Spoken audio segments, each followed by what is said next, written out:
you have a couple hundred channels with your new streaming TV service, you may find it challenging to scroll through dozens of channels to get to the one that you'd like to watch.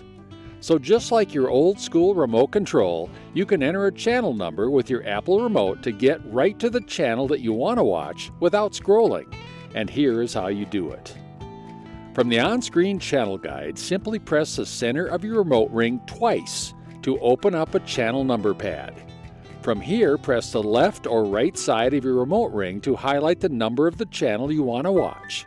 If it is more than one number, after a number is highlighted, press the center of your remote and continue until you have completed your channel number selection.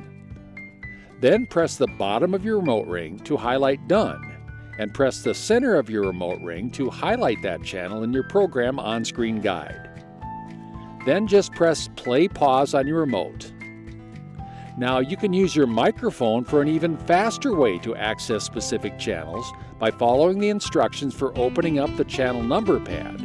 And then press and hold the Apple remote microphone button and say the channel number like this: 147. Then follow the same instructions and you're watching TV in seconds without scrolling through the commercials.